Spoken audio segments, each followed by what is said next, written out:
우리에게 주시는 하나님의 말씀은 호세아 2장 19절부터 23절까지 말씀입니다. 우리 함께 교독하도록 하겠습니다. 내가 내게 장가들어 영원히 살되 공의와 정의와 은총과 긍휼이 여김으로 내게 장가들며 진실함으로 내게 장가들니 내가 여호와를 알리라. 여호와께서 이르시되 그날에 내가 응답하리라. 나는 하늘에 응답하고 하늘은 땅에 응답하고 땅 곡식과 포도주와 기름에 응답하고 또 이것들은 이스라엘에게 응답하리라. 함께 읽겠습니다. 내가 나를 위하여 그를 이 땅에 심고 긍휼히 여김을 받지 못하였던 자를 긍휼히 여기며 내 백성이 아니었던 자에게 향하여 이르기를 너는 내 백성이라 하리니 그들은 이르기를 주는 내 하나님이시라 하리라 하시니라. 아멘.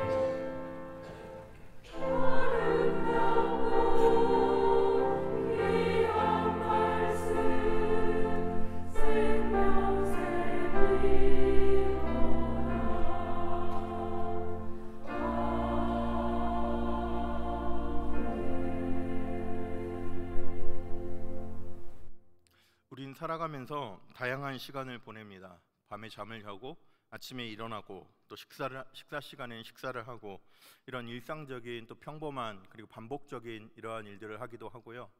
아주 특별한 사람을 만나거나 아니면 계획해두었던 어떤 여행을 떠나기도 하고 또 이렇게 만나지 못했던 어떤 사람을 만나거나 또 관심 있는 무언가를 배우거나 하는 이런 특별한 일들을 우리가 경험하면서 그렇게 살고 있습니다. 우리는 이러한 시간들 속에서 우리가 경험한 일들 속에서 그 각각의 의미들을 찾지만 또 어떨 때에는 아무 관련 없었던 그 두 가지 사건이 서로 연결되어서 그 어떤 의미가 생겨나기도 합니다. 최재천의 공부라는 책을 소개하는 글을 최근에 좀 보게 되었는데요. 이 최재천이라는 분이 누구냐 하면 얼마 전에 유퀴즈 온 더 블록이라는 프로그램에 나왔던 교수님이기도 하고요. 이화여대에서 생물학을 강의하시는 분이십니다. 이분의 이력을 보니까 정말 대단하신 분인데요. 서울대를 졸업하고 이제 하버드에서 박사학위를 하시고 하버드에서도 학생들을 가르치고 또 서울대에서도 가르치고 지금은 이화여대에서 학생들을 가르치고 계시는 분이라고 합니다. 이분이 박사학위 공부를 하면서 그때 연구 주제가요 민벌레였다고 해요. 민벌레. 근데 이 민벌레를 그 당시 연구할 때만 하더라도 이렇게 사람이 인위적으로 길러서 성공한 케이스가 없어서 직접 연구를 하기 위해서는 그것들을 직접 길러내야 했다고 합니다.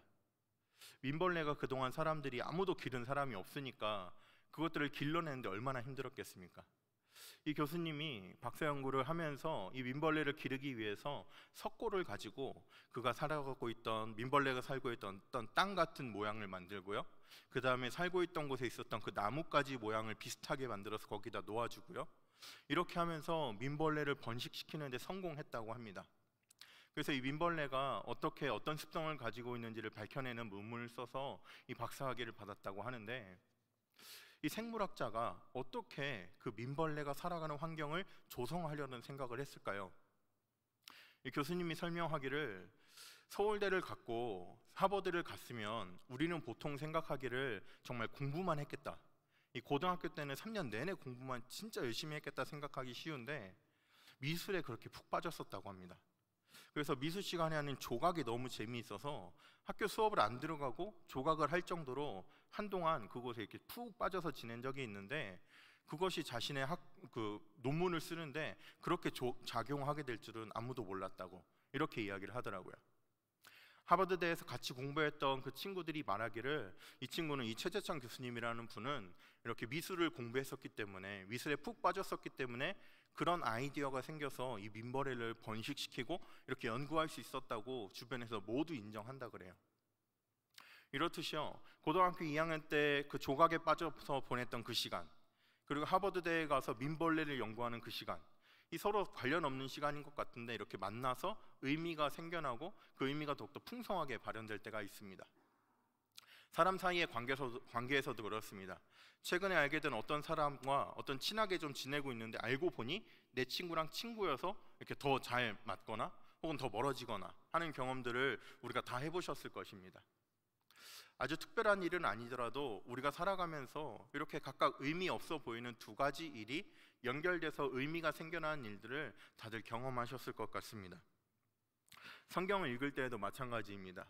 서로 관련 없어 보이는 성경의 구절들이 이렇게 의미가 연결되어 있다는 것들을 발견하게 되면 그 의미가 훨씬 더 풍성해지고 그 성경을 통해서 하나님께서 우리에게 말씀하시는 것이 얼마나 큰 은혜가 있는지를 이렇게 발견하게 됩니다.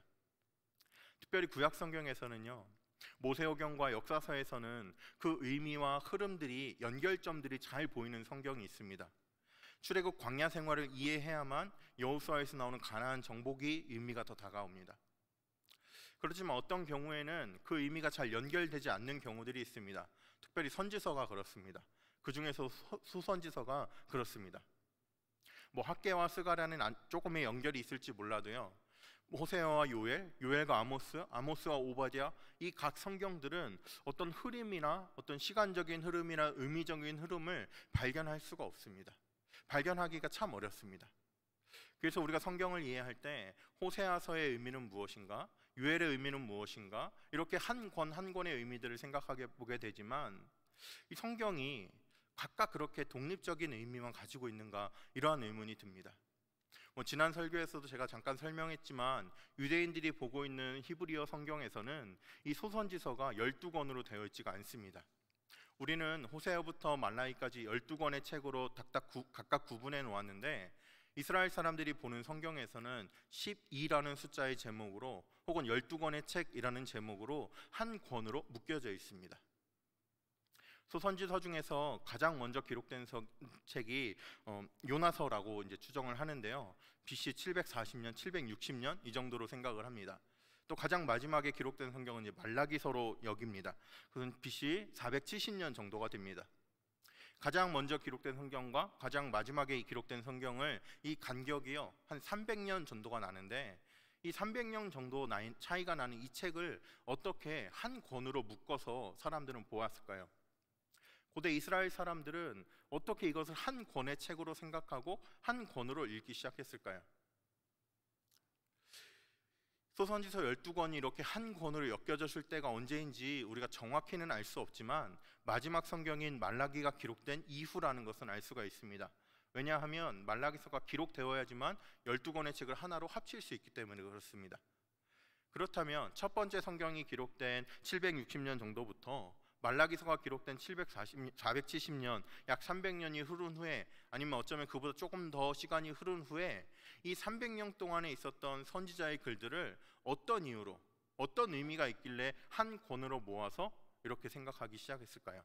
그것들을 읽기 시작했을까요? 말라기 선지자가 살았던 그 시대를 생각해 보면, 말라기 선지자가 살았던 그 시대 사람들은 모세오경도 성경으로 읽었을 것입니다. 그 명칭이 우리처럼 성경은 아니었겠지만 모세의 글들, 이런 제목으로 모세오경을 읽었을 것입니다. 열왕기서와 같은 것들을 자신들의 역사로, 이스라엘의 역사로 읽어냈을 것입니다. 시편에 있는 수많은 찬양들을 하나님께 드리는 고백의 찬양으로서 그들이 성경으로 성경적인 의미를 담아서 읽었을 것입니다. 이사야서도 마찬가지로 읽었을 거고요, 요나서도 마찬가지로 읽었을 거예요. 그렇지만 어떤 한 사람이, 누구인지 모르는 그 유대인이 이 호세아서부터 말라기서까지를 한 권으로 묶어 놓았을 때에는 그 의미가 있다는 것입니다. 저는 이렇게 각각의 성경의 의미들을 이해하고 또 그 각각의 설명의 의미들을 한 것으로 합쳐서 한 권으로서 이해하는 데 있어서 어떻게 하면 이 의미를 찾을 수 있을까, 이것들을 공부하면서 이렇게 소선지서를 읽고 또 공부하고 이렇게 준비했습니다. 올해를 시작하면서 이렇게 소선지서를 좀 설교해 보아야겠다 이렇게 마음을 먹고 하는데요, 참 이게 막막하더라고요. 이게 공부를 아직 부족한 점이 많아서 이것들을 다 이해했다고 생각했는데도 또 여전히 이해하지 못한 부분들이 참 많이 있고, 참 이 안에 깊은 의미가 담겨 있다고 딱 느껴지는데 그걸 어떻게 말로 설명하기가 참 이렇게 많이 부족하다, 이런 생각들을 참 많이 했습니다. 처음에는 한 7번에서 8번의 설교를 해야겠다라고 생각을 하고 이렇게 크게 보고 접근을 하기 시작했어요.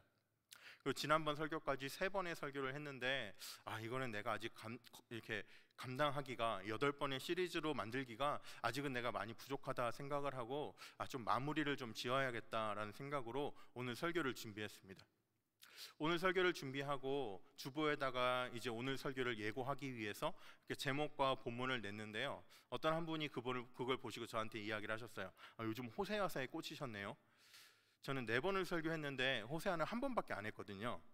네, 그래서 제가 이번에 종료하기로 생각한 게 참 잘했다. 왜냐하면 소선지서에 꽂혔는데 이게 의미가 잘 전달이 안 됐구나, 이 생각이 조금 들었습니다. 그래서 오늘은 호세아서 2장을 읽었지만요, 소선지서 전체를 좀 살펴보고 싶습니다.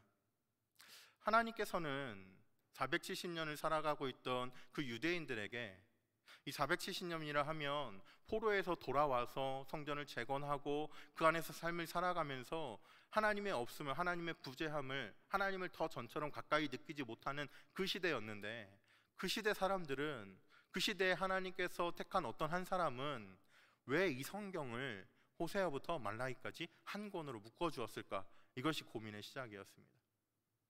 그 사람들에게 보여주고 싶은 하나님의 마음이 이곳에 담겨있기 때문이고, 궁극적으로는 하나님께서 그 사람들에게 전하고 싶으신 그 메시지가 이 안에 담겨있기 때문이거든요.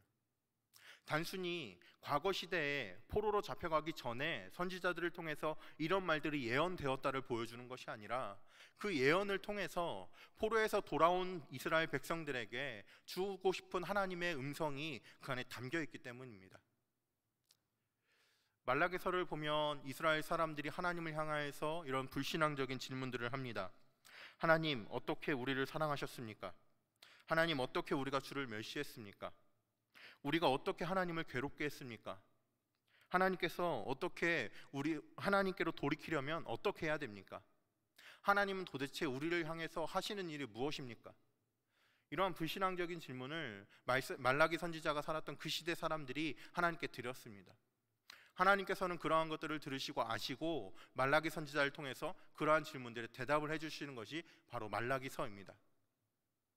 하나님을 향해서 이렇게 불신앙적인 말을 하는 이 사람들을 향해서 하나님께서는 호세아부터 말라기 성경을 함께 묶어서 읽음으로써 그들에게 주고자 하는 메시지가 있다는 것입니다. 그런데 잘 생각해보면 이러한 질문이 말라기 시대에만 던졌던 질문이 아닙니다. 오늘날 우리들도 던지는 질문들입니다. 기독교를 표현하는 데 있어서 하나님이 아닌 다른 것들로 기독교를 표현하고자 하는 노력들이 많이 있습니다. 이런 것들을 비판하는 책들이 엄청나게 많이 나와 있습니다. 이런 것들을 비판하는 이야기들을 우리가 이미 수없이 많이 들어와서 제가 언급하지 않더라도 다 알고 계실 것입니다. 심지어는 우리조차도 하나님을 향하여서 가끔씩은 우리의 신앙이 떨어질 때는 하나님, 도대체 나를 위해서 지금 무엇하고 계십니까? 하나님, 도대체 나를 사랑하신다고 하면서 하나님, 나를 사랑하시는 그 증거가 어디 있습니까? 하나님, 내가 하나님 앞에 이렇게까지 했는데 얼마나 더 해야 되겠습니까? 이러한 질문들을, 이러한 불신앙적인 태도들을 우리가 하나님 앞에 보이고 있다는 사실입니다. 그러한 사실 앞에서 우리는 소선지서를 깊이 읽으면서 이곳에 담겨있는 그 하나님의 마음을 우리가 읽을 수가 있어야 합니다. 하나님께서는 소선지서를 통해서 우리에게 하나님이 원하시는 것이 무엇인지를 분명히 말씀하시고, 그 말씀하신 바를 이스라엘 백성들이 어떻게 지키지 않았는지, 하나님께서는 그 말씀하시는 바를 지키기 위해서 어떠한 노력들을 하고 계시는지를 분명히 우리에게 보여주고 계신다는 것입니다. 하나님께서 우리에게 말씀하시고자 하는 그러한 뜻은 미가서 6장 8절 말씀에 뚜렷이 나와 있습니다. 우리 미가서 6장 8절 말씀을 함께 읽어보도록 하겠습니다. 시작. 사람아, 주께서 선한 것이 무엇임을 내게 물으셨나니 여호와께서 내게 구하시는 것은 오직 정의를 행하며 인자를 사랑하며 겸손하게 내 하나님과 함께 행하는 것이 아니냐. 미가서 6장 8절에 하나님이 원하시는 것이 뚜렷하게 3가지로 나와 있습니다. 첫 번째는 공의를 행하는 것입니다. 정의를 행하는 것입니다. 두 번째는 인자를 사랑하는 것입니다. 세 번째는 하나님과 동행하는 것, 하나님과 함께 행하는 것입니다. 하나님께서는 소선지서를 통해서 그 한가운데에 미가서를 통하여서 하나님께서 원하시는 것은 이라고 말하면서 3가지를 분명히 말씀하십니다. 정의를 행하는 것, 인자를 사랑하는 것, 하나님과 동행하는 것. 정의를 행한다는 것은 우리가 정의라고 하면 인간적인 차원의 정의를 생각할 때가 많이 있습니다. 우리나라에서도 참 많은 사람들이 읽었던 책인데 마이클 샌델 교수의 정의란 무엇인가 라는 책이 많이 유행을 했었습니다. 그곳에서 말하는 정의는 공공의 선을 위해서 그 결정 과정을 함께 참여하고 결정 과정에 따른 어떤 결과를 함께 실천해 나가는 것을 공공선의 의미에서 정의라고 이야기를 하고 있습니다. 그러한 사회적 정의가 아니라 여기에서 말하는 정의는 하나님이 기뻐하시는 바를 행하는 정의를 말합니다. 우리는 지금 개역 개정 성경을 읽고 있지만 우리가 이 번역 전의 버전, 옛날 성경에는 개역 한글판에는 이 부분이 공의라고 되어 있었습니다.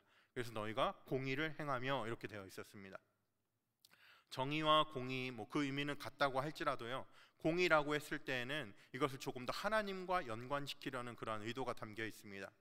왜냐하면 하나님께서 하나님의 기뻐하시는 뜻에 따라서 행동하시는 정의로운 모습이 공의이기 때문에 그렇습니다. 하나님이 행동하는 정의로운 모습을 우리는 공의라고 부릅니다.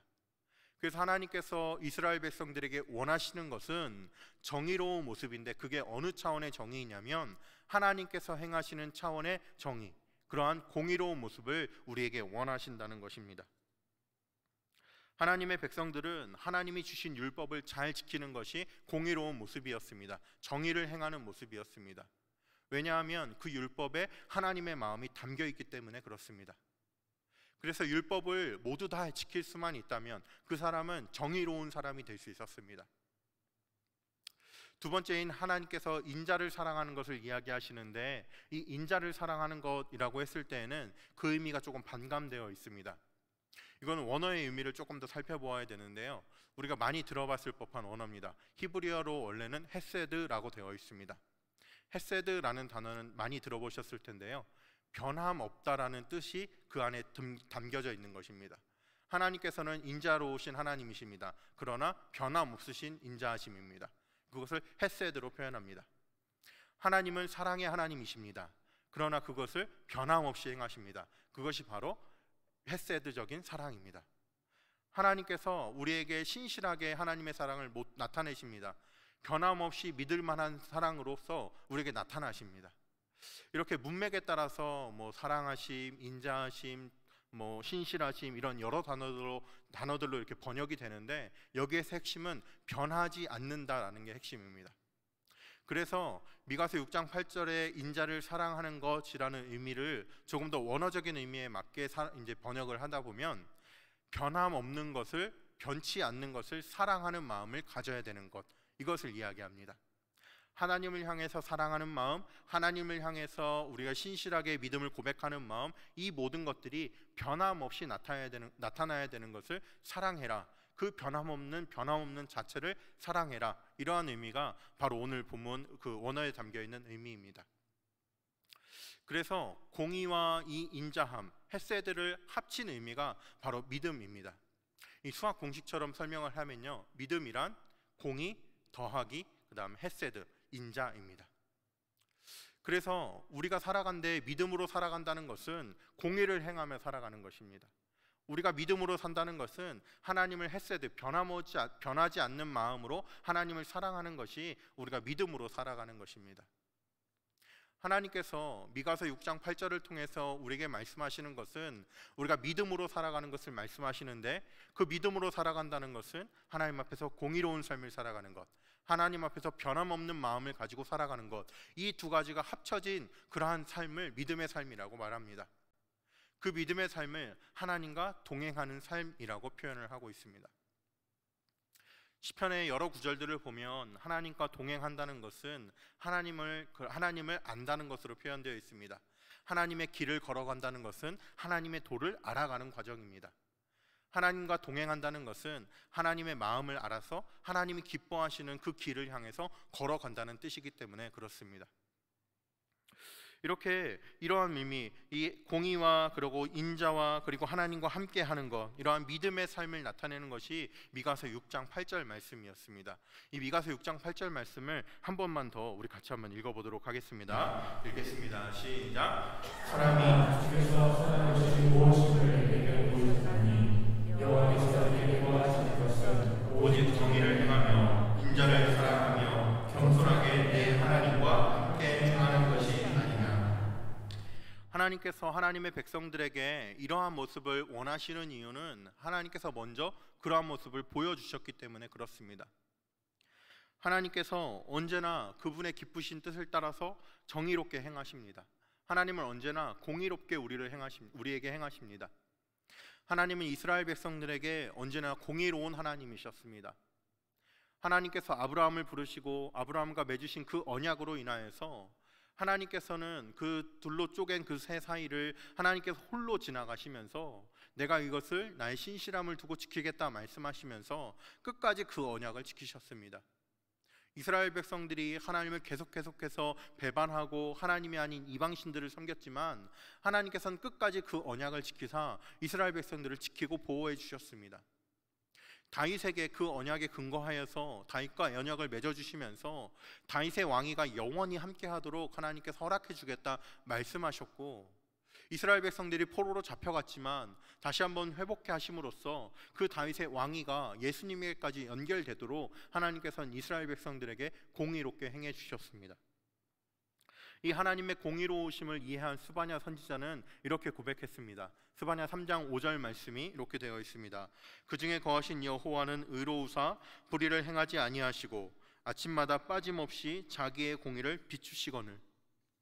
이 스바냐 선지자는 하나님께서 이스라엘 백성들을 벌하실 것이지만, 하나님께서 이스라엘을 벌하시고 다시 한번 회복시켜 주실 것이지만, 그 속에 담겨있는 하나님의 공의로운 마음, 그 속에 담겨있는 하나님께서 언약을 저버리지 않는 그 공의로운 마음을 이 스바냐 선지자는 이해를 하고 있었던 것이었습니다. 이렇게 하나님의 공의로움을 깨달았던 선지자는 한 명이 더 있었습니다. 바로 하박국 선지자였습니다. 하박국 선지자는 하나님의 공의로우심을 깨닫고 하나님께 찬양을 합니다. 무화과 나뭇잎에 열매가 없어도 외양간에 송아지가 없어도 난 여호와로만 즐거워하겠습니다. 이러한 그 공의로움을 고백합니다. 그런데 하박국 선지자가 하나님의 공의를 이해했다는 사실은 그 찬양 속에 드러나 있지 않고 바로 앞구절에 나와 있습니다. 그런데 우리가는 찬양에만 조금 더 이렇게 익숙해져 있기 때문에 그것을 보지를 못합니다. 하박국 3장 16절 말씀을 함께 보시기 바랍니다. 내가 들었으므로 내 창자가 흔들렸고 그 목소리로 말미암아 내 입술이 떨렸도다. 무리가 우리를 치러 올라오는 환난 날을 내가 기다림으로 썩이는 것이 아니라 내 뼈에 들어왔으며 내 몸은 처소에서 떨리는도다. 그 환난 날이 내게 다가올 것이기 때문에 나는 지금 두려워 떨고 있습니다. 그런데 이어지는 17절에서 하나님 앞에 찬양을 하는 것입니다. 하나님께서 하박국 선지자가 성루에 서서 하나님의 일하심이 도대체 언제입니까? 왜 이런 방식으로 일을 하십니까? 하나님께 물었을 때 하나님께서 하박국 선지자에게 말씀해 주신 것이 있습니다. 내 공의가 이루어지는 이 일을 내가 너희들에게 시행할 것이다. 너희들을 심판할 것이다. 그러나 너희들이 그때 살아가는 모습은 믿음으로 살아가는 것이다. 우리 하박국 2장 4절을 다 같이 한번 읽어보도록 하겠습니다. 읽겠습니다. 보라, 그의 마음은 교만하며 그 속에서 정직하지 못하나 의인은 그의 믿음으로 말미암아 살리라. 하박국 선지자가 성루에 서서 하나님의 일하심이 도대체 왜 이렇습니까? 라고 하나님께 물었을 때 하나님께서 해주시는 답변은 그래, 그럼 내가 심판을 멸해주겠다, 이게 아니라 심판이 내려질 것인데 그때의 의인은 믿음으로 끝까지 살아가는 사람이 의인이다, 이렇게 말해주고 있습니다. 하나님께서 이렇게 말씀해 주셨을 때 하박국 선지자는 그 의미를 가슴 깊이 이해한 것입니다. 그리고 하박국 3장 16절에서처럼 그 환난 날이 내게 다가오고 있지만 나는 아무 것이 없어도 여호와만을 찬양하겠습니다. 여호와만을 높이겠습니다 라고 고백하고 있는 것입니다. 그 구절을 다시 한번 보도록 하겠습니다. 3장 17절 다시 한번 보시기 바랍니다. 비록 무화과 나무가 무성하지 못하며 포도나무에 열매가 없으며 감람나무에 소출이 없으며 밭에 먹을 것이 없으며 우리의 양이 없으며 외양간에 소가 없을지라도 그러한 환난 날이 와도 나는 믿음으로 18절처럼 고백합니다. 함께 18절 읽겠습니다. 시작. 나는 여호와로 말미암아 즐거워하며 나의 구원의 하나님으로 말미암아 기뻐하리로다. 그런 환난 날이 올지라도 나는 믿음으로 여호와만을 즐거워하겠습니다. 여호와만을 기뻐하겠습니다. 그것이 하나님의 공의로우심을 이해했던 하박국 선지자의 고백이었던 것입니다. 우리가 공의를 행한다는 것은 참으로 어려운 일들입니다. 왜냐하면 이 공의는 이웃에게 선을 행하고 말고의 차원의 문제가 아니기 때문에 그렇습니다.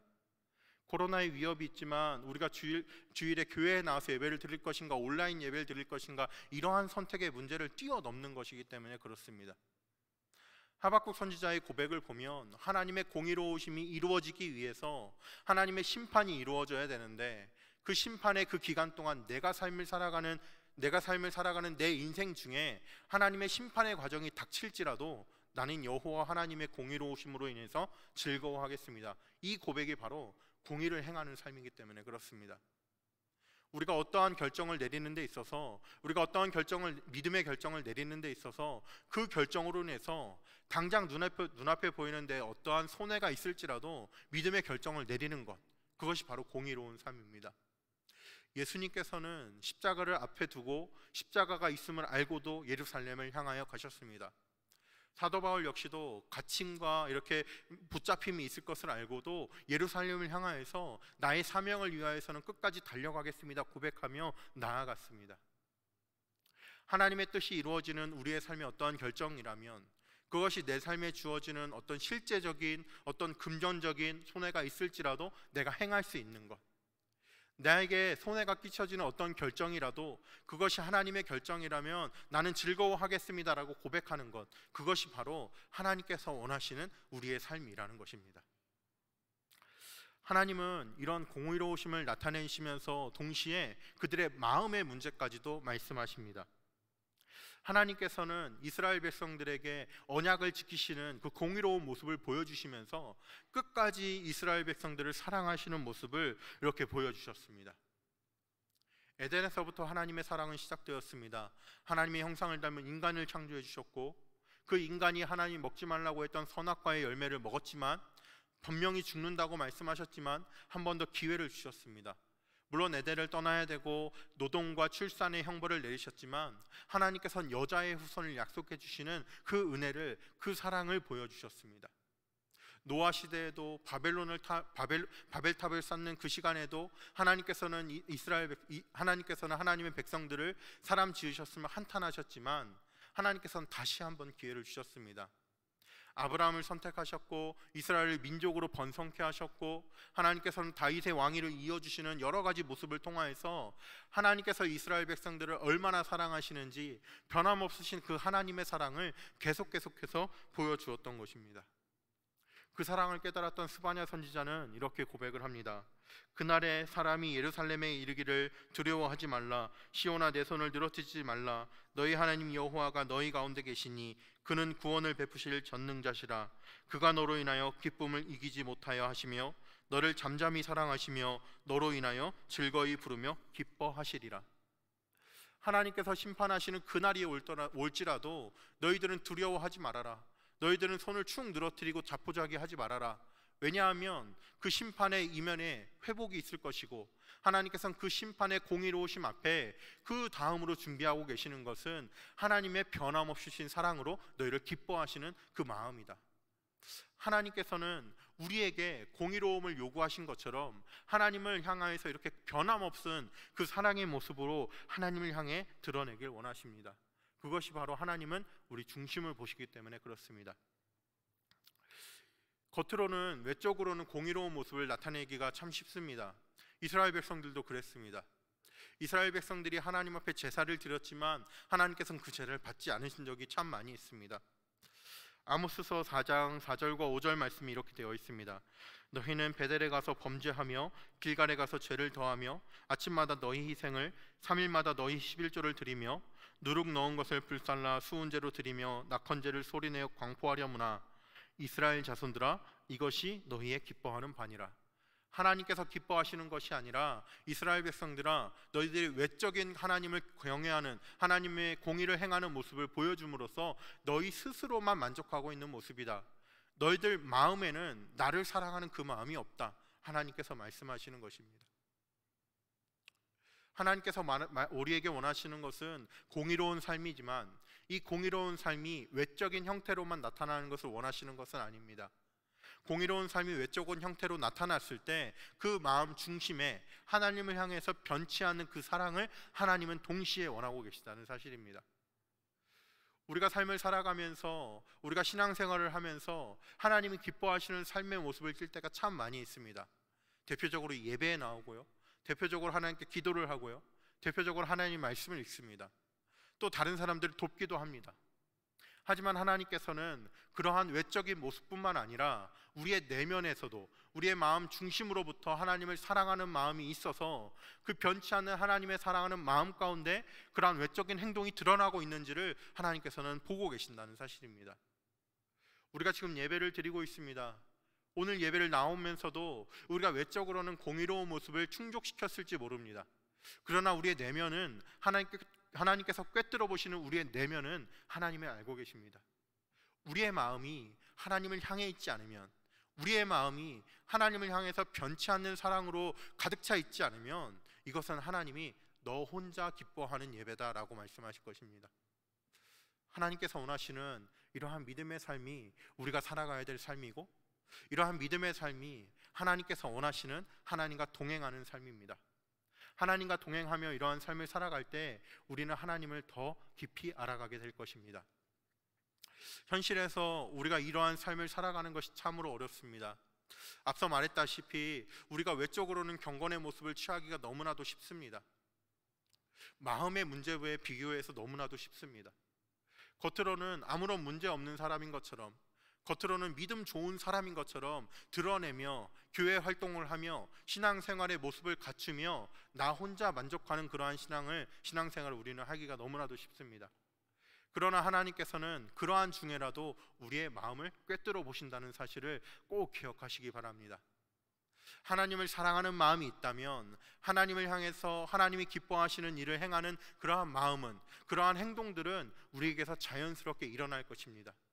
우리는 여전히 하나님이 기뻐하시는 행동들을 할 때에 여전히 고민 가운데 빠져 있다면, 여전히 하나님이 기뻐하시는 일을 할까 아니면 내가 만족스러운 일을 할까를 놓고 저울질을 하고 계시다면 우리는 그 마음으로부터 비롯되는 그 외적인 행동 역시도 하나님 기뻐하시는 행동을 하고 있지 못하는 그러한 증거일 것입니다. 이러한 일들을 그런데 하나님께서는 우리에게 하라고 말씀하시는 것이 바로 성경이고 오늘 본문인 소선지서가 담고 있는 메시지입니다. 소선지서뿐만 아니라 하나님을 사랑한다고 말하는 모든 하나님의 백성들에게 하나님은 창세 때부터 지금까지도 계속 원하시는 것이, 변치 않고 원하시는 것이 바로 이러한 믿음의 삶의 모습입니다.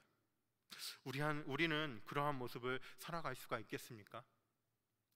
우리는 한 번 다짐하고 돌아가지만 또 한 번 넘어지게 됩니다. 또 한 번 돌아와서 회개하고 또 다시 다짐하지만 또 넘어지게 됩니다. 우리는 우리 스스로의 그 한계를 너무도 잘 알고 있습니다. 하나님께서도 이스라엘 백성들을 향하여서 이 마음을 알고 있었습니다.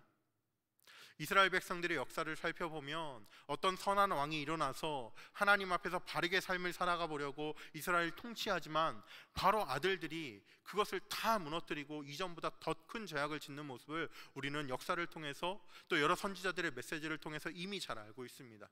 하나님 역시도 잘 알고 계십니다. 그러나 하나님께서는 끝까지 이러한 모습을 우리에게 요구하십니다. 도대체 이 일이 가능하기는 하는 걸까요?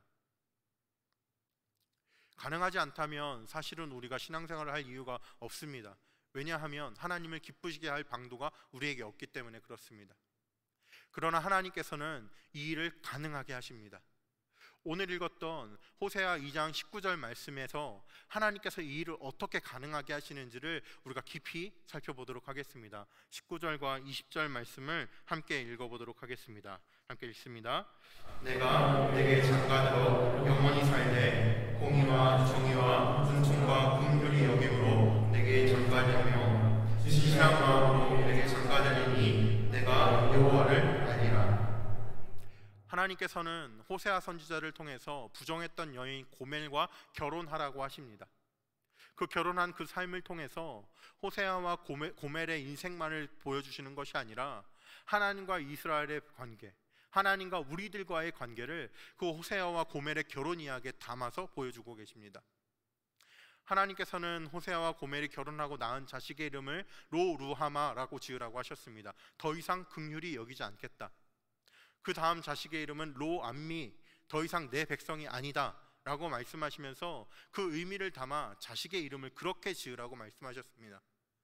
그것은 더 이상 하나님 앞에서 공의를 행하지 않는 이스라엘 백성들, 인자를 사랑하지 않는 이스라엘 백성들, 하나님과 동행하지 않는 이스라엘 백성들의 모습을 보여주시는 그러한 모습이었습니다. 그렇지만 호세아 선지자의 인생을 그렇게 인간적으로 실패한 것 같은, 인간적으로 이렇게 칭찬받지 못할 그러한 인생으로 끝내시는 것이 아니라 하나님께서는 그것을 회복을 말씀하시는데, 하나님과 이스라엘 백성들의 그런 결혼 관계를 통해서, 그러한 비유를 통해서 하나님께서는 다시 한번 말씀해 주십니다.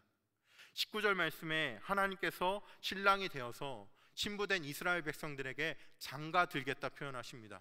내가 이스라엘 백성 너희와 결혼하겠다.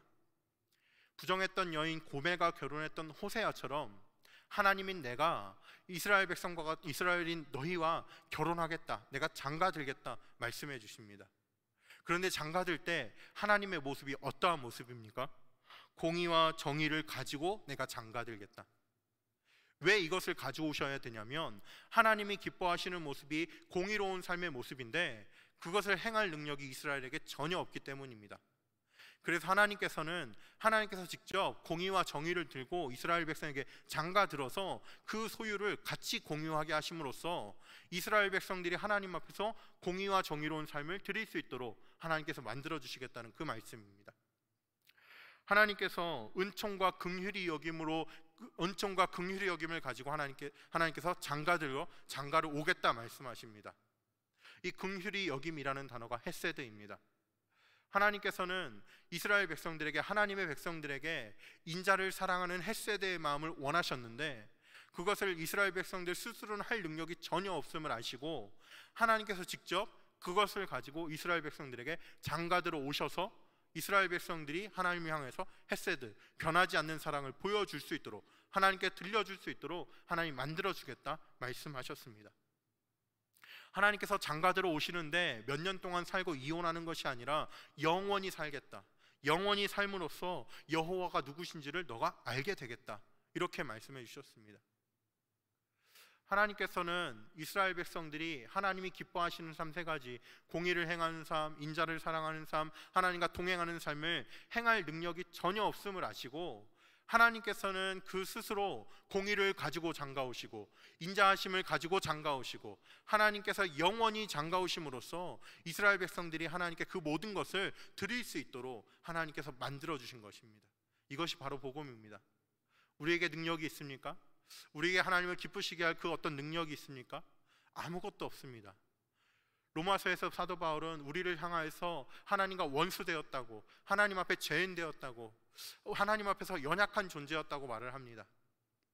그렇지만 하나님께서는 하나님의 성 그분께서 직접 이 땅에 오심으로써 하나님의 그 공의를 충족시키기 위해서 십자가에서 우리의 모든 죄를 담당하시고 죽으셨고, 우리를 사랑하시기 때문에 우리를 하나님의 자녀 삼으시려고 그 죽음의 권세에서 부활하시고 우리에게 하나님을, 예수 그리스도를 믿는 누구에게나 하나님의 자녀가 되는 권세를 주셨습니다. 또한 우리가 우리 스스로 아무것도 행할 수 있는 능력이 없음을 아시고 하나님께서 우리에게 성령을 부어주셔서 성령께서 우리 안에 거하심으로 말미암아 하나님이 기뻐하시는 삶이 무엇인지를 알게 하셨고 그것들을 행하게 하셨습니다. 바로 이것이 복음입니다. 하나님은 소선지서를 통해서 이스라엘 백성들에게 원하시는 하나님의 삶의 모습이 어떠한 것인지를 분명히 말씀해 주시고 그것이 이스라엘 백성들 스스로 행할 능력이 없음을 보시면서 하나님께서 직접 내가 그것을 들고 너희에게 가겠다 말씀해 주시는 것이 바로 이 시대에, 말라기를 살아가는 그 시대에 하나님을 향하여서 불신앙적인 태도로 질문하는 그 시대에 하나님께 주신 답변이었습니다. 그와 마찬가지로 여전히 하나님 앞에서 행할 능력이 전혀 없는 우리들을 향하여서 하나님께서는 하나님이 기뻐하시는 모든 것들을 가지고 우리에게 직접 찾아오셔서 우리에게 말씀해 주시고 우리에게 힘 주시고 우리가 그렇게 살아갈 수 있도록 격려해 주시고 응원해 주시고 우리를 돕고 계신다는 사실입니다. 우리 자신의 능력만 보면 하나님이 기뻐하시는 삶의 모습을 우리는 살아낼 수 없습니다. 그러나 우리 안에 계시는 성령께서 그 모든 것들을 가능케 하십니다.